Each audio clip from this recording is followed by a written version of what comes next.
नीतीश कुमार देश के ऐसे एकमात्र मुख्यमंत्री हैं जिन्होंने एक दो बार नहीं कई बार मुख्यमंत्री रहते हुए मुख्यमंत्री बनने के लिए मुख्यमंत्री के पद से इस्तीफा दिया।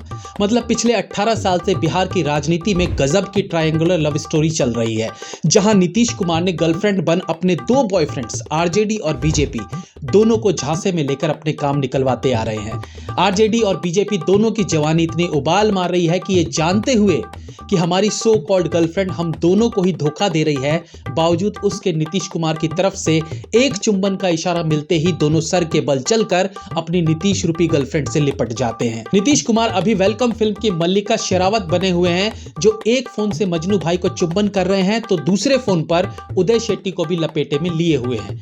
मतलब राजनीति इसे कहते हैं। 18 साल में 9 बार मुख्यमंत्री की शपथ लेना, वो भी तब जब इलेक्शन ही 4 बार हुए हों। मुझे लगता है नीतीश कुमार जी को रिटायरमेंट के बाद एक कोचिंग इंस्टीट्यूट खोलना चाहिए जहां बताया जाए how to survive in politics. Bihar की पॉलिटिक्स जाति समीकरण पर चलती है और कहा जाता है कि जिसकी पिछड़ी जाति पर ज्यादा पकड़ होगी वो सरकार बनाएंगे, और लालू यादव इसी कारण लंबे समय तक मुख्यमंत्री भी रहे। लेकिन नीतीश कुमार ने सारा खेल ही बदल कर रख दिया। बिहार में सबसे ज्यादा सीट्स मिलती है आरजेडी को, इसके बाद बीजेपी को और तीसरे नंबर पर जेडीयू आती है। लेकिन कमाल की बात यह है कि पिछले 18 साल से मुख्यमंत्री बनता है उस पार्टी का नेता जो सीट्स के मामले में तीसरे नंबर पर आता है, यानी नीतीश कुमार। ये कुछ ऐसा है कि दो बंदरों की लड़ाई में बिल्ली रोटी ले उठती है, और ये रोटी वो 18 साल से लेती जा रही है। नीतीश कुमार के जीवन का एकमात्र उद्देश्य है मुख्यमंत्री की कुर्सी पर फेविकॉल लगाकर जमे रहना। इसके लिए उन्हें चाहे जो करना पड़े, बयानबाजी करनी पड़े, बेशरम बनना पड़े, कुछ भी। सन 2000 में जब नीतीश कुमार पहली बार मुख्यमंत्री बने तो उनकी जीत का कारण था आरजेडी का विरोध।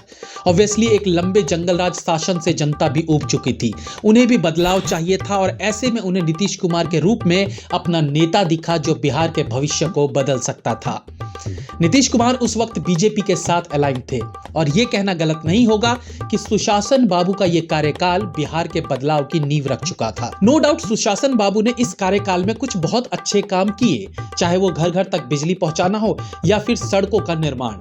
2013 तक नीतीश कुमार के कार्य से जनता काफी खुश दिखाई दी, और इसी कार्यकाल में नीतीश के अच्छे कामों के चलते उन्हें सुशासन बाबू की उपाधि मिली। लेकिन नीतीश कुमार की सोच थी कि ये तो कोई न जाने कि मेरी मंजिल है कहां। 2013 में आकर उन्होंने उस आरजेडी से दोबारा दोस्ती कर ली जिनके जंगल राज का बखान करके वो सन 2000 में सत्ता में आए थे।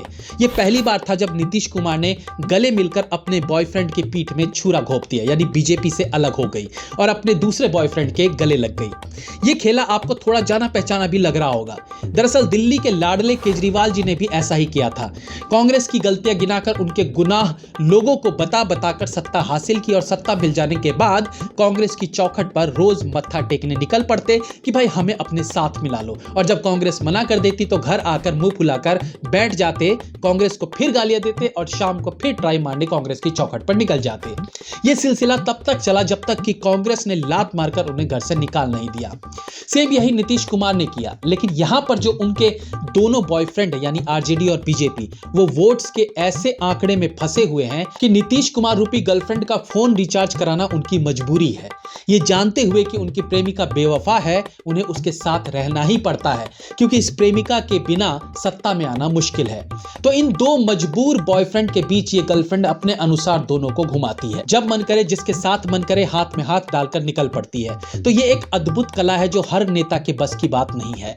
नीतीश कुमार ऐसे आलू बन चुके हैं जिनके बगैर सब्जी बन पाना मुश्किल है। तो 2013 में बीजेपी का साथ छोड़कर नीतीश कुमार ने 2015 के इलेक्शंस में दोबारा से आरजेडी का हाथ पकड़ लिया, उसी आरजेडी का जिसके कार्यकाल को खुद नीतीश बाबू जंगल राज कहा करते थे।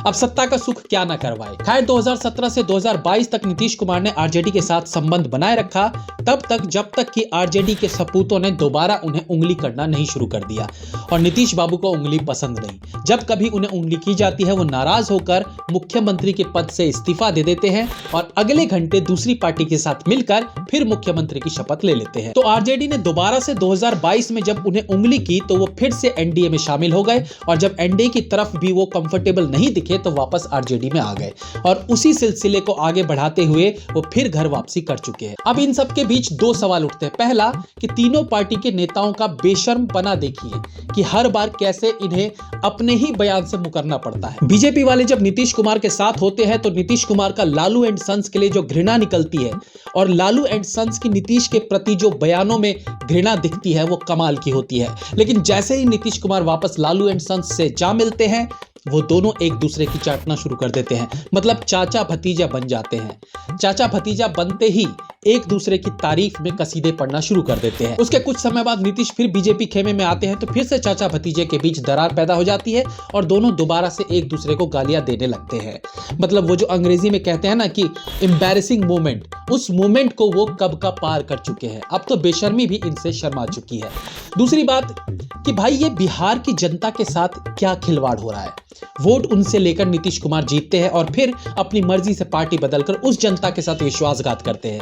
अब मान लो नीतीश कुमार ने एनडीए के साथ मिलकर इलेक्शन लड़ा, उनके वोटर्स में से कई ऐसे वोटर्स होंगे जो लालू के विरोधी होंगे। उन्होंने जेडीयू को इसलिए वोट किया कि वो बीजेपी के साथ है।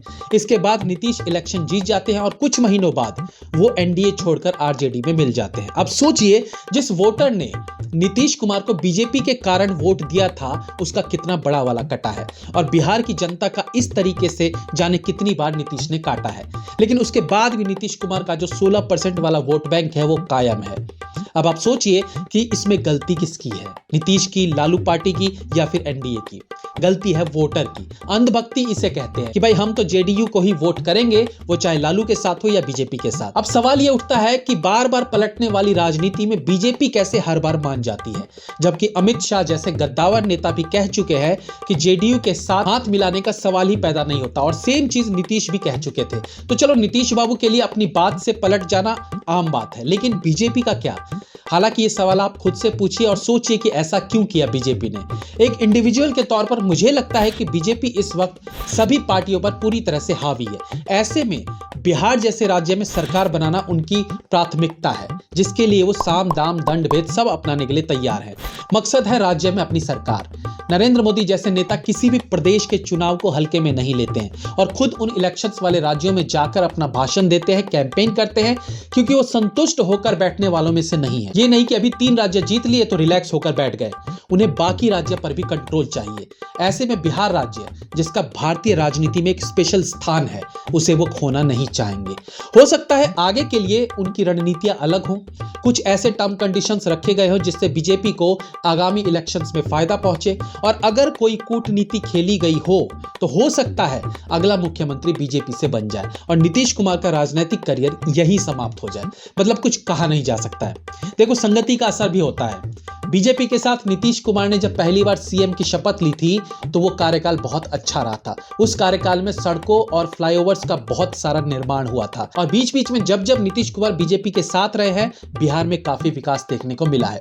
आरजेडी के साथ जब जब सरकार बनी, नो डाउट अपराध क्षेत्र में गर्मा गर्मी ज्यादा देखने को मिली। तो बिहार के लिए ये अच्छा ही हुआ। बस दिक्कत है कि जो कल आरजेडी का सगा नहीं था वो आज बीजेपी का सगा बन जाए, ये विश्वास करने लायक नहीं है। बाकी लेट्स सी क्या कुछ होता है इस राजनीति में हमारा बिहार में। जय हिंद, वंदे मातरम।